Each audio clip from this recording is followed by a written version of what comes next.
అయితే ఇప్పుడు 10 సంవత్సరాల నుంచి స్ట్రగుల్ అవుతున్నారు కదా, 10 సంవత్సరాల నుంచి సినిమా ఇండస్ట్రీలో. ఆర్థిక పరిస్థితి ఏంటి పరిస్థితి? అప్పుడు ఏమైనా సినిమాలు 40 సినిమాలు డబ్బులు ఇచ్చేవాళ్ళు డబ్బులు ఇచ్చేవాళ్ళు అంతంత మాత్రమే. ఓకే, అంతంత మాత్రమే. ఇప్పుడు ఈ రీచ్ పెరిగిన తర్వాత హ్యాపీ. కారణం జగనన్న క్యారెక్టర్ చేయకపోతే ఈరోజు లేదు. ఒకప్పుడు ఒక్క పూట అన్నం తినేసి గుడిసెలో ఉన్నటువంటి ఓకే బంజారాహిల్స్ రోడ్ నెంబర్ 2 ఒక బిల్డింగ్ పైన గుడిసెలో ఉన్నటువంటి మార్నింగ్ అంతా షూటింగ్కి వెళ్ళేసి సాయంత్రం ఇంటికి వస్తే ఒకవేళ వర్షం పడింది అనుకో, నిన్న సాయంత్రం పడ్డట్టు ఆ పైన ఫ్లోర్ అంతా నిండిపోయింది వర్షం. బాత్రూంలో పడుకున్నటువంటి బాత్రూంలో ఊడు లేదు, నిద్ర లేదు. తెల్లాలేసి వెళితే కానీ డబ్బులు రావు. ఆ గుడిసెకి రెంట కట్టాలి. మళ్ళీ నాన్నగారు చనిపోయారు, అన్న లేడు, చనిపోయాడు. ఇంట్లో 2 ఆడవాళ్ళు, వాళ్ళిద్దరిని చూసుకోవాలి. కళని వదిలిపోలేను. కళ అంటే పిచ్చ. ఎవడైనా కూడి పెట్టాడో పక్కన పెడితే ఏదైనా ఒక డైలాగ్ చెప్తే క్లాస్ కొడితే అదొక సంతోషం. అలా పొట్ట చేత్తో పట్టుకొని కళారూపాల మీద మక్కువ సావక వస్తా ఉన్న టైంలో ఇది ఒకటి దొరికింది. గుర్తింపు. ఈరోజు మనం ఏంటో సునీల్ అంటే తెలియకపోవచ్చు కానీ జగన్ అంటే తెలిసిపోద్ది. అంత దూరం తీసుకొచ్చాం. ఈరోజు ఒక పూట ఆనందం తినడానికి వెళ్ళి నాకు 3 పూట్ల తిండి దొరుకుతుంది. కారణం మన కాదు, ప్రజలే, పెద్దవాళ్ళు, ప్రొడ్యూసర్లు, డైరెక్టర్లు. ఓకే, అయితే తెర ముందు నేనున్న, తెర వెనకాల చాలా మంది ఉన్నారు. ఇప్పుడేంటి మరి ఈ రీచ్ వచ్చిన తర్వాత సినిమాల పరిస్థితి, అవకాశాలు ఎలా ఉన్నాయి? ఇంతకు ముందు సినిమా ఆఫీసులకి వెళ్తా ఎలా రిసీవ్ చేసుకునేవాళ్ళు, ఇప్పుడు ఎలా రిసీవ్ చేసుకుంటారు? ఇంతకు ముందు హైప్ అలాగే ఉంది, ఇప్పుడు హైప్ అలాగే ఉంది. ఎందుకంటే సినిమాలో నటుడు కాబట్టి నాకు హైప్ అలాగే ఉంది. ఇప్పుడు కాస్త ఇంకాస్త అంతే. సినిమా ఆఫీసులకి వెళ్ళినప్పుడు ఎలా రిసీవ్ చేసుకునేవాళ్ళు? ఏంటి, ఆడిషన్స్ ఇచ్చేవాళ్ళ లేకపోతే ఎలా? ఫస్ట్ ఆడిషన్ ఇచ్చేవాళ్ళు. అడిగేవాళ్ళు ఏంటంటే ఏ నేపథ్యం ఏంటి, ఎలా వచ్చారు ఏంటి అనేవాళ్ళు అడిగేవాళ్ళు. కళారంగం నుంచి వచ్చానని, డ్రామా ఆర్టిస్టులని, స్టేజ్ రంగస్థలం నుంచి వచ్చేవాళ్ళని అని చెప్పి మన స్టైల్లో మనం చేస్తూ వచ్చేవాళ్ళని. అలా ఆఫీసులు చుట్టూ వెళుతూ కొంతమంది ప్రొడ్యూసర్స్, డైరెక్టర్స్, టెక్నీషియన్స్, డిఓపీస్ ఇలాంటి తగిలేటప్పుడు ఏంటంటే మనమే షైనింగ్ చేసుకున్నాం. ఒకప్పుడు ఆడిషన్ ఎలా ఇచ్చేవాళ్ళమి, ఎలా మాట్లాడేవాళ్ళమి, ఇప్పుడు ఎలా ఉండాలి, ఏం చేయాలి, ఏ పర్ఫార్మెన్స్ చేస్తే కరెక్ట్గా సింక్ అవుతుంది, కెమెరా పెట్టినప్పుడు ఏ వర్షన్లో మనం చేస్తే అది ఆకట్టుకుంటుంది. రంగస్థలం నుంచి వచ్చాను కాబట్టి ఆడియన్ పల్సలు పట్టుకోవడం పెద్ద విషయం కాదు నాకు. ఎందుకంటే ఆడ గోల చేస్తూ ఉండి అనే మైలం పకీర్ డైలాగ్ చెప్పాను అనుకోండి, కొడతారు.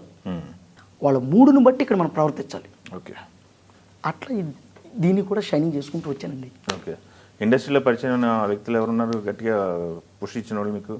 చిన్నవాళ్ళే, అంత పెద్ద కాదు, చిన్న వాళ్ళు కూడా చిన్న కెమెరాలు అవి చేసుకుంటూ ఒకరినొకరు చేసుకుంటూ వాళ్ళ టీంలో నేనే కొంచెం మెరుగు.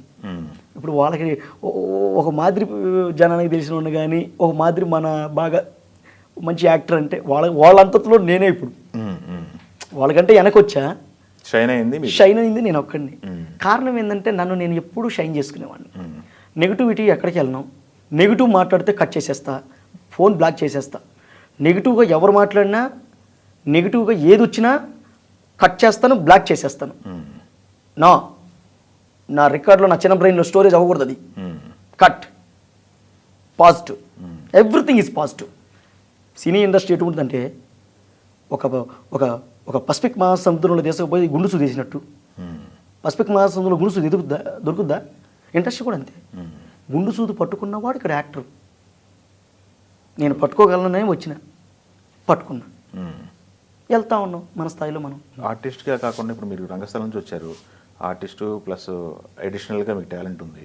దాంతోపాటు డైరెక్షన్ చేసుకోవాలి, నా స్కిట్లు నేను చేసుకోవాలి, లేకపోతే ఏదైనా స్క్రిప్ట్ రాసుకొని మనమే ఒక సినిమా చేసుకోవాలి, ఇట్లాంటి ఆలోచనలు ఏమైనా ఉన్నాయా? ఉన్నాయండి. రాస్తున్నారా ఏమైనా స్క్రిప్ట్లు? సినిమా రాశాను. ఓకే.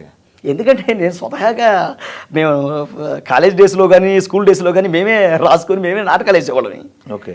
ఇప్పుడు ఒక అమ్మాయి నన్ను అడిగింది, ఒక అమ్మాయి మా కాలేజీలో ఒక అమ్మాయి, మీరు రాస్తుంటారు కదండి, ఆ రైటింగ్ సెక్షన్ ఎలా వస్తుంది మీకు అని.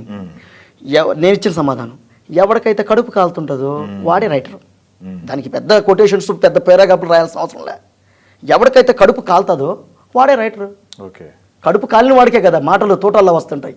ఇంకంతే. ఓకే. ఆఫీసులు తిరిగాను, అక్కడ తిరిగాను, ఇక్కడ తిరిగాను, ఎవరూ తీయకలేదు, ఎవరు చూడలేదు. అవకాశాలు తర్వాత వచ్చాయి. ఆ ప్రొసెషన్లో పుట్టిన కథే ఇది. చెప్పారు ఎవరికైనా మరి కథ? చెప్పారండి. అవునా మరి? వాళ్ళు యాక్సెప్ట్ చేశారు. ఆ, ఇప్పుడు నేను 16 సినిమాలు రిలీజ్కి ఉన్నాయండి. 16 సినిమాలు. 16 సినిమాలు రిలీజ్కే ఉన్నాయి. గుడ్. 4 సినిమాలు ఎక్స్ట్రా చేయబోతున్నా. ఆల్రెడీ సైన్ చేశారు? లేదు, సైన్ చేయలేదు, ప్రాసెస్ జరుగుతుంది, స్టార్ట్ చేస్తున్నాం. అయితే ఇప్పుడు ఫస్ట్ సినిమా టైటిల్ ఇంకా రివీల్ చేయలేదు. రేపటి నుంచి ప్రమోషన్ స్టార్ట్ చేస్తున్నాం. ఒక డిఫరెంట్ క్యారెక్టర్ అది. బట్టలు ఉండవు, ఇదంతా గుండు కొట్టించుకొని ఒక గోచిపాత పెట్టుకొని జాలరీ అప్పట్లో 1980లో ఒక లవ్ స్టోరీ అనమాట. దానికి గోచి పెట్టుకొని ఇంకా స్టార్ట్ చేస్తున్నా. లైవ్ గోచెట్టుకొని లైవ్లోకి వెళ్తున్నా ప్రమోషన్కి. అంత ప్యాషనెట్. ఇప్పుడు మీరు గుండు కొట్టేస్తారా? గుండు కొట్టిచ్చేస్తా మొత్తం. ఇదంతా గుండు కొట్టిచ్చేస్తానయ్యా. గోచెట్టుకొని ఆ గాలం పట్టుకొని బొట్టెట్టుకొని ఏదైతే గెటప్ ఉందో ఆ గెటప్లోతోనే మనం జనాల్లోకి వెళ్తున్నాం. ఓకే. ఇప్పుడు ప్రమోషన్ కోసం ఇది ఒక సమ్ డిఫరెంట్. ఇప్పుడు వైజాగ్ ఆంధ్ర యూనివర్సిటీలో ఒక నాటకం వేస్తున్నాం. ఒక వ్యక్తి వచ్చాడు, బాగా అలరించాడు. బాగా అలరించిన తర్వాత ఆడియన్ యొక్క మైండ్ సెట్, వాళ్ళ ఐ కాంటాక్ట్ తన మీదకి వెళ్ళిపోద్ది. తన మీద నుంచి మీ మీద నుంచి నాకు షిఫ్ట్ అవ్వాలని నేనేం చేయాలి? డైవర్ట్ చేయాలంటే ఏం చేయాలి? ఆయనకంటే అద్భుతంగా ఏదో ఒకటి చేయాలి, మెస్మరైజింగ్ చేయాలి. అప్పుడు నేనేం చేసిన, బట్టలన్నీ ఇప్పేసి అండర్వేర్తో వెళ్ళిపోయిన ఆ స్టేజ్ మీదకి. అండర్వేర్తో వెళ్ళిపోయేసి ఇట్ అన్నా అయిపోయా. అది వేరే కళాకారులు చేయలేరు. సిగ్గు ఎగ్గు కళాకారులకు ఉండకూడదు. ఆకలిస్తే పెట్టించుకో తినాలి, అవకాశం వచ్చినప్పుడు అవకాశాన్ని వినియోగించుకోవాలి, ఎత్తులు పోకూడదు, అలాగని తగ్గకూడదు. నీ స్థాయిలో నువ్వు ఉంటే సరిపోద్ది. మనకి ఎందుకండి, తుమ్మితే ఊడిపోయి ముక్కు, గట్టిగా గాలి తోలితే ఎగిరిపోద్ది. ఇవాళ వాడిని నరిసి ఈ నరిసి వాళ్ళు బాగానే ఉంటారు, మధ్యలో మనకెందుకు?